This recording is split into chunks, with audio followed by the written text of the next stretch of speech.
Hi friends, welcome to the Pratima ಪಾಕಶಾಲೆ. ಈ ದಿನ ನಾನು ತುಂಬ ಕ್ರಿಸ್ಪಿಯಾದ ಸೂಪರಾದ ಒಂದು ಲೇಯರ್ ಸಮೋಸ ರೆಸಿಪಿಯನ್ನು ತೋರಿಸ್ಕೊಡ್ತಾ ಇದ್ದೀನಿ.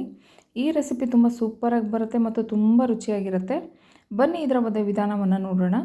ಮೊದಲಿಗೆ 1 ಕಪ್ನಷ್ಟು ನಾನು ಇಲ್ಲಿ ಚಿರೋಟಿ ರವಾನ ಹಾಕ್ಕೊಂಡಿದ್ದೀನಿ.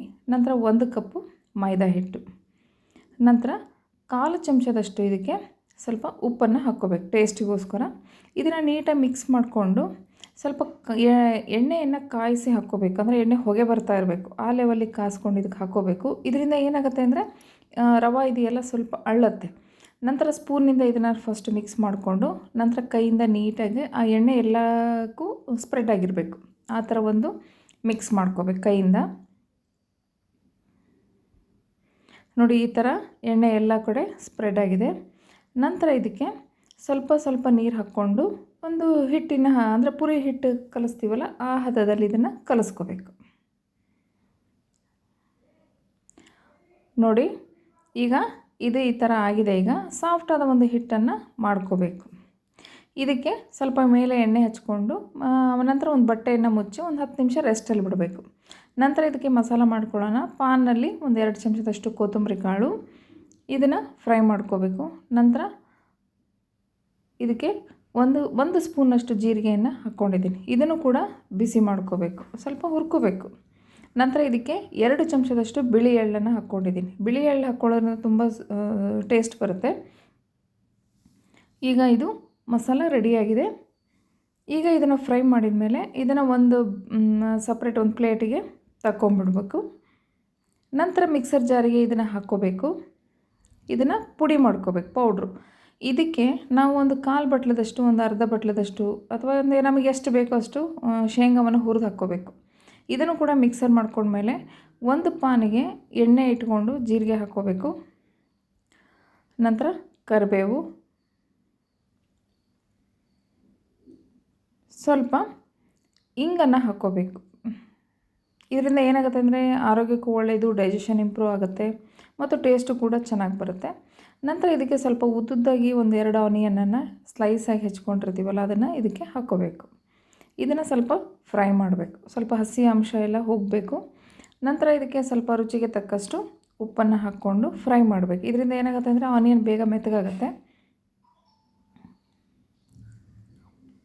ಈಗ ಇದನ್ನು ಫ್ರೈ ಮಾಡಿದ ಮೇಲೆ ಒಂದು ಸ್ವಲ್ಪ ಅರಿಶಿಣ ಪುಡಿ, 1 ಚಮಚದಷ್ಟು ಅಚ್ಕಾರದ ಪುಡಿ, 1 ಚಮಚದಷ್ಟು ಆಮ್ಚೂರು ಪೌಡರ್ ಮತ್ತು ಚಾಟ್ ಮಸಾಲ ಇದನ್ನು ಕೂಡ 1 ಚಮಚದಷ್ಟು ಹಾಕ್ಕೊಂಡು ಮಿಕ್ಸ್ ಮಾಡ್ಕೋಬೇಕು. ಇದರಿಂದ ಏನಾಗುತ್ತೆ ಅಂದರೆ ಸ್ವಲ್ಪ ಟೇಸ್ಟು, ಆಮ್ಚೂರರಿಂದ ಸ್ವಲ್ಪ ಹುಳಿ ಅಂಶ ಬರುತ್ತೆ. ಚಾಟ್ ಮಸಾಲ ಸ್ವಲ್ಪ ಡಿಫ್ರೆಂಟ್ ಆಗಿರೋ ಒಂದು ಟೇಸ್ಟನ್ನು ಕೊಡುತ್ತೆ. ಈಗ ಇದನ್ನು ಹಾಕ್ಕೋಬೇಕು. ಹಾಕ್ಕೊಂಡ್ಮೇಲೆ ಇದನ್ನು ನೀಟಾಗಿ ಮಿಕ್ಸ್ ಮಾಡ್ಕೋಬೇಕು. ಈಗ ನಾವು ಮಿಕ್ಸರ್ ಮಾಡ್ಕೊಂಡಿರ್ತೀವಲ್ಲ ಪೌಡ್ರು, ಧನಿಯಾ ಪುಡಿ ಮತ್ತು ಶೇಂಗಾ ಅದೆಲ್ಲ, ಅದನ್ನು ಕೂಡ ಇದನ್ನು ಮಿಕ್ಸರ್ ಪೌಡ್ರನ್ನ ಇದಕ್ಕೆ ಹಾಕ್ಕೋಬೇಕು. 1-2 ರಿಂದ 3 ಚಮಚದಷ್ಟು ಹಾಕ್ಕೊಂಡು ಮಿಕ್ಸ್ ಮಾಡ್ಕೋಬೇಕು. ಈಗ ಇದು ಮಸಾಲ ರೆಡಿಯಾಗಿದೆ. ನಂತರ ನಾವಿಲ್ಲಿ ಹಿಟ್ಟನ್ನು 2 ಭಾಗ ಮಾಡಿಕೊಂಡು ದೊಡ್ಡದಾಗಿರೋ ಒಂದು ಚಪಾತಿ ಸೈಜಲ್ಲಿ ಇದನ್ನು ಲಟ್ಟಿಸ್ಕೋಬೇಕು.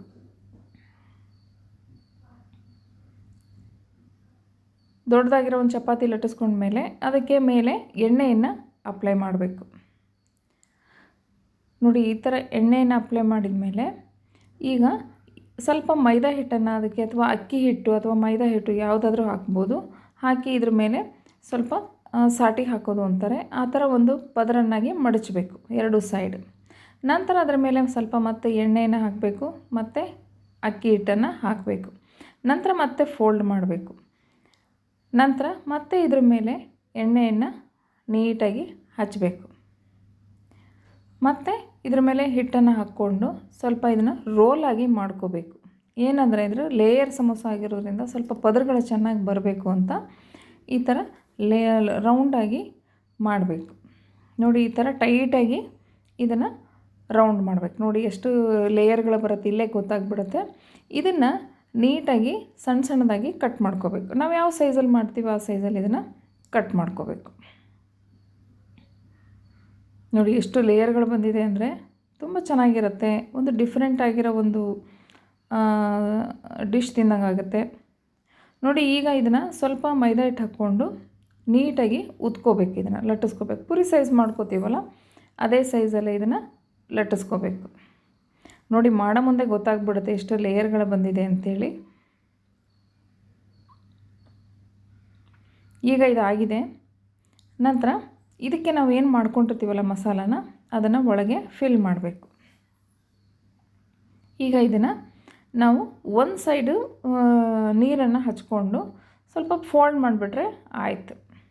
ನೋಡಿ ಇದು ರೆಡಿಯಾಗಿದೆ. ಸೆಂಟ್ರಲ್ಲೆಲ್ಲ ಇದರ ಲೇಯರ್ಗಳು ಕಾಣ್ತಿರುತ್ತೆ, ನೋಡಿ ಹೆಂಗೆ ಕಾಣ್ತಾ ಇದೆ ಅಂತ. ನಂತರ ಇದನ್ನು ಎಡ್ಜನ್ನು ನೀಟಾಗಿ ಕಟ್ ಮಾಡ್ಕೊಂಬಿಡ್ಬೇಕು. ಪಿಜ್ಜಾ ಕಟರು ಅಥವಾ ಈ ಥರ ಕಟರ್ ಇದ್ದರೆ ನೀಟಾಗಿ ಕಟ್ ಮಾಡ್ಕೊಂಬಿಡ್ಬೋದು. ನೋಡಿ ಈಗ ಇದು ಆಗಿದೆ. ಈಗ ಎಣ್ಣೆಯನ್ನು ಒಂದು ಮೀಡಿಯಮ್ ಫ್ಲೇಮಲ್ಲಿ ಬಿಸಿಗೆ ಇಟ್ಕೊಂಡು ಇದನ್ನು ಒಂದೊಂದೇ ಡೀಪ್ ಫ್ರೈ ಮಾಡ್ಕೋಬೇಕು. ಸ್ವಲ್ಪ ಮೀಡಿಯಮ್ ಫ್ಲೇಮಲ್ಲೇ ಇರಬೇಕು.